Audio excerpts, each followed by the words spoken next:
Hello everyone, welcome back to my channel. आज हम लोग ग्लोबल गुंजन में बात करने वाले हैं एलटी ग्रेड की एक्सटेंशन एजुकेशन की यूनिट 6 के बारे में, जिसमें आपका टॉपिक है पीआरए यानी कि पार्टिसिपेटरी रूरल अप्रेजल। इसमें कॉन्सेप्ट, मीनिंग, टूल्स और मेथड्स के बारे में सिलेबस में आपसे पूछा गया है। तो पीआरए है क्या? पीआरए एक मेथोडोलॉजी होती है यानी कि क्रियाविधि होती है जो लोकल कम्युनिटीज से मेलजोल करने के लिए उपयोगी है। मतलब जो भी आपकी लोकल कम्युनिटी है, जहाँ भी आपको लोगों की हेल्प करनी है, जहाँ भी वहाँ वर्क करना है, उन लोगों से आपके रिलेशनशिप बिल्ड करने के लिए, उनसे रिलेशनशिप को स्ट्रॉन्ग करने के लिए या फिर उनसे मेलजोल बढ़ाने के लिए एक क्रियाविधि की तरह काम करती है। ये ग्रामीण क्षेत्र से डाटा को कलेक्ट करने के लिए बहुत ही यूजफुल मेथड है। यानी कि आपको कोई डाटा कलेक्ट करना है, आप एक रिसर्चर हैं और आप लोगों से किसी चीज़ के बारे में इंफॉर्मेशन लेना चाहते हैं, तो उसके लिए पीआरए काफ़ी हेल्पफुल टूल रहता है। ये विधि आपकी 1990 में शुरू की गई थी। 1990s के टाइम पे शुरू की गई थी। इसका प्रयोग टॉप टू डाउन अप्रोच में किया जाता है, जिसमें कि सरकार से किसी विशेष ध्यान दिया जाता है कि वो इस पर फोकस करती है। इसमें समुदाय के सदस्य अपनी नेचुरल रिसोर्सेज को मैनेज स्वयं करते हैं। यानी कि गवर्नमेंट तो हेल्प करती ही है, साथ में जो भी आपके सोसाइटी के, जो भी आपके लोकेलिटी के लोग होते हैं, वो लोग उसमें अपनी रिसोर्सेज को मैनेज करके आपके साथ में कोऑपरेट करते हैं। इसमें सहयोग पंचायत के नेता, और इसमें कौन कौन सहयोग करता है? एक तो पंचायत के नेता, एनजीओ के सेवक, ग्रामीण स्तरीय कार्यकर्ता, स्वयंसेवी महिलाएं और महिला समूह सुविधा अनुसार अपने अपने सहयोग करते हैं, हेल्प करते हैं या फिर कार्य करते हैं। The basic concept of PRA is to learn from the people. मतलब लोगों से कुछ नया सीखना ही आपका पीआरए का एक बेसिक कॉन्सेप्ट है, जो इसमें फोकस किया जाता है। उसके बाद आता है पीआरए किस प्रकार कार्य करता है, मतलब इसका क्या मेथड रहता है, किस तरीके से किन चीजों को ये फॉलो करते हैं। तो ये स्थानीय प्रतिनिधियों से अनुमति लेते हैं पहले।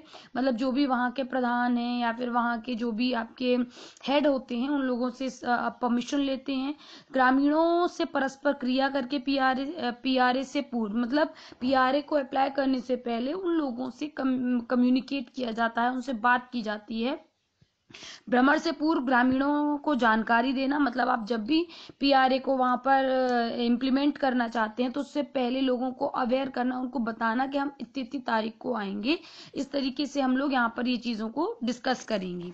लक्षित समूह को उद्देश्यानुसार लक्ष्य बनाना, मतलब जो भी आपका टारगेट ऑडियंस है, फीमेल है, बुजुर्ग हैं गाँव के, या फिर यंग टीनेजर्स हैं, जो भी आपके लक्षित समूह हैं, उनके साथ उनको देखकर एक लक्ष्य को बनाना, उद्देश्य उसी समय अनुसार बनाना।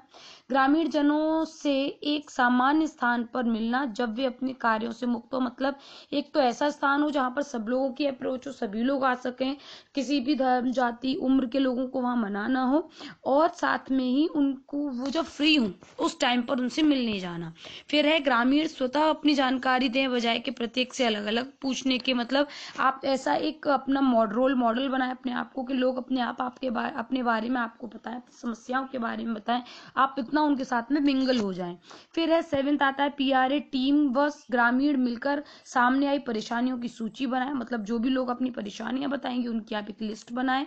सर्वाधिक बड़ी परेशानी के अनुसार समस्या वरीयता सूची बनाएं। मतलब जो सबसे ज्यादा लोगों ने एक प्रॉब्लम गांव से रिलेटेड बता रखी है, उसकी सूची बनाएं, और उसके बाद उसका न्याय सभ्यता, उत्पादकता और आपकी स्थिरता और साध्यता के आधार पर उसको पहले कंसिडरेशन में ले। मतलब आपको जो लगता है कि ये चीज जो है वो ज्यादा इंपॉर्टेंट है, इससे ज्यादा प्रॉब्लम क्रिएट हो सकती है, उसके अनुसार अपनी लिस्ट को बनाएं। तकनीकी सहायता के अलावा सभी कार्य ग्रामीणों द्वारा किए जाएं।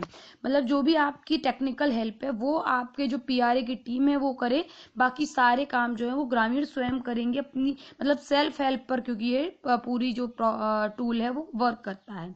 फॉलो अप और इवेलुएशन भी इसका अभिन्न अंग है। मतलब they are also part of PRA. आप ड्यूरिंग द प्रोग्राम आप इवेलुएशन और फॉलो अप्स बाद में भी करते रहेंगे, जिससे कि आपको सही नॉलेज पता रहे। उसके बाद आता है मेथड्स, इसके टूल के मेथड या फिर विधियां।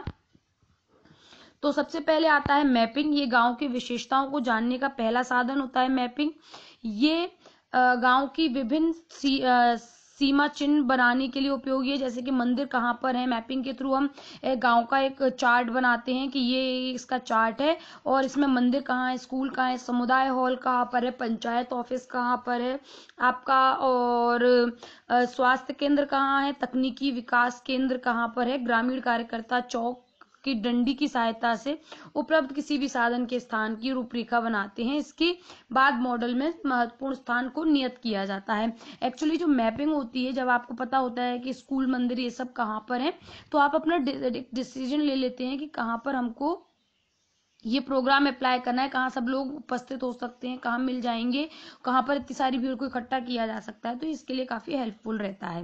ग्रामीण कार्यकर्ता चौक या डंडी की सहायता से इसको बना लेते हैं। इसमें अनेक प्रकार के मैप बनाए जाते हैं।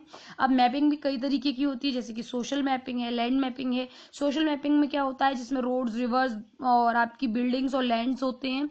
इससे अगर आपकी कोई रिलेटेड टू रोड्स आपकी प्रॉब्लम है, जैसे कि नालियों की निकास की समस्या है, पानी सही से नहीं निकल रहा है, या फिर बिल्डिंग किसी ने गलत बना रखी है कहीं, या किसी ने कोई किसी भी जगह का घेराव कर रखा है, तो उसके लिए सोशल मैपिंग बहुत हेल्पफुल रहती है ऐसी इस तरीके की प्रॉब्लम्स को रेडिकेट करने के लिए। ये प्रेजेंट लोकेशन पर बेस्ड रहती है। ये घर के मुखिया की जानकारी प्रदान करती है।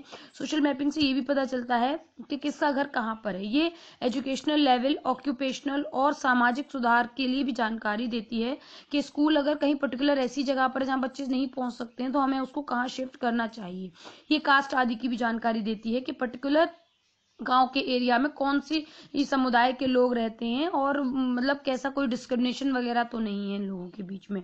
फिर आपका आता है लैंड मैपिंग। लैंड मैपिंग ये गांव में उपलब्ध जमीन, भूमि, उसकी मिट्टी, सूखी भूमि, उपजाऊ मिट्टी, सिंचाई, कृषि, जंगल, फलीय पेड़, बंजर और असंचित भूमि का ज्ञान कराता है। मतलब जैसी भी मिट्टी है, जो भी जहाँ पर बंजर है, कोई मिट्टी उपजाऊ है, कोई मिट्टी जंगल है, कहाँ पर पेड़ पौधे लगे हुए हैं, इन सारी चीजों की जो इन्फॉर्मेशन है वो आपकी लैंड मैपिंग दे देती है। फिर है क्रॉप मैपिंग।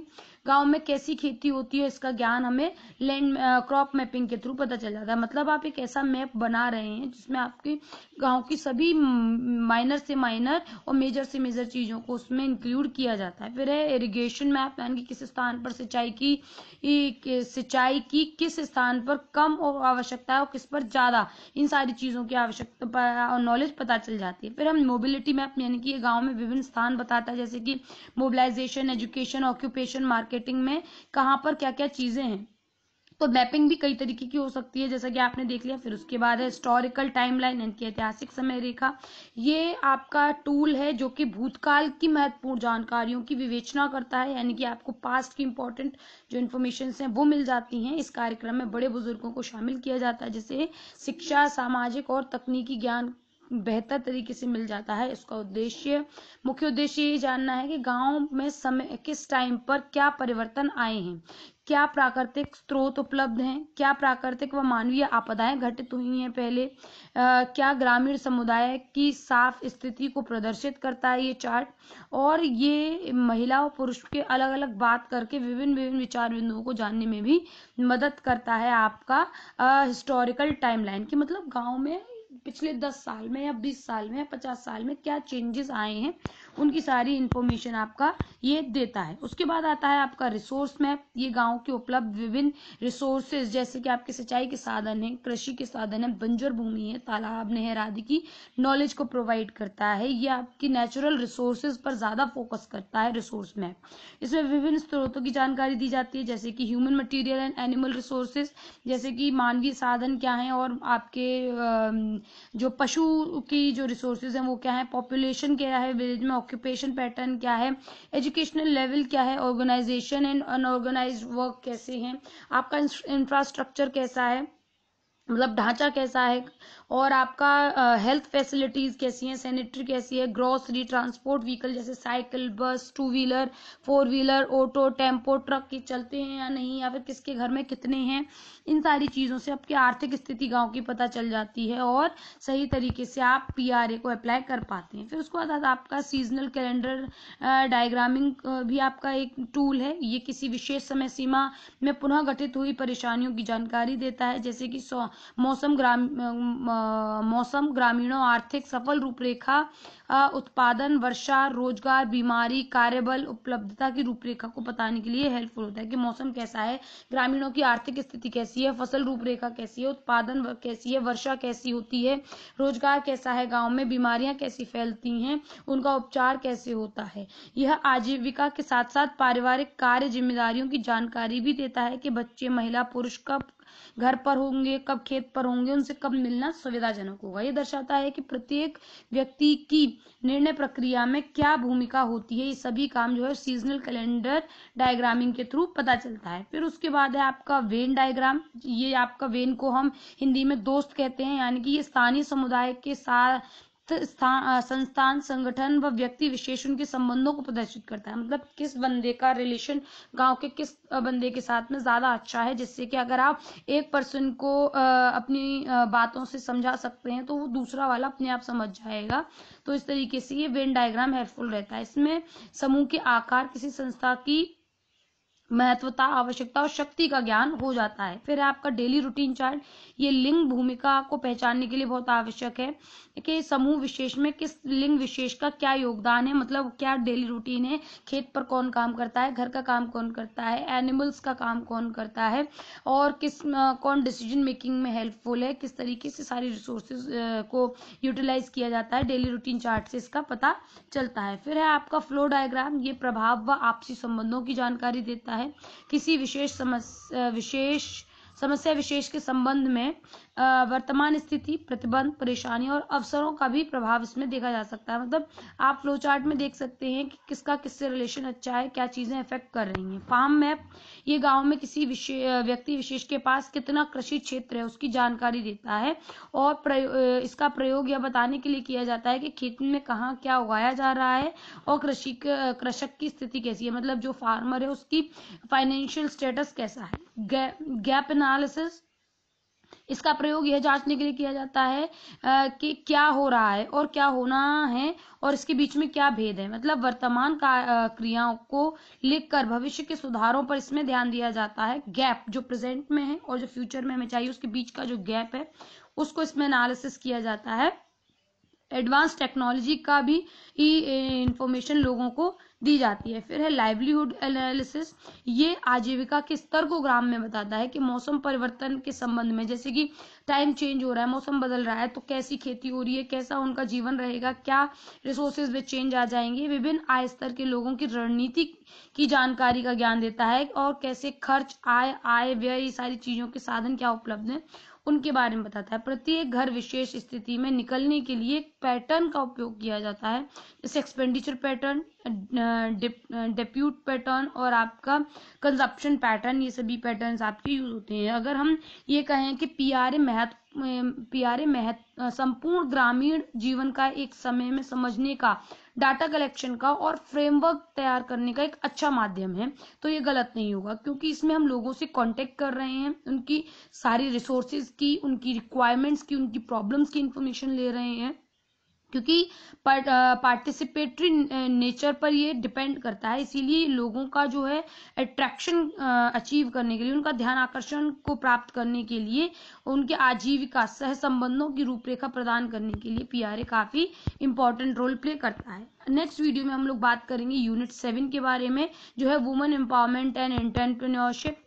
और ये अभी हमने कंप्लीट कर लिया अपनी यूनिट 6। वीडियो अच्छी लगी हो, समझ आई हो, तो वीडियो को लाइक, शेयर एंड कमेंट जरूर करें। और साथ में ही अगर आप नोट्स लेना चाहते हैं तो डिस्क्रिप्शन में टेलीग्राम की लिंक दी हुई है, आप उस पर कांटेक्ट कर सकते हैं, और आप इंस्टाग्राम पर भी हमें फॉलो कर सकते हैं। और कोई भी क्वेश्चन हो तो आप कमेंट सेक्शन में जरूर ड्रॉप कीजिए। Thank you for watching my video. I hope ये पीआरए जो टॉपिक है वो आपको क्लियर हो गया होगा।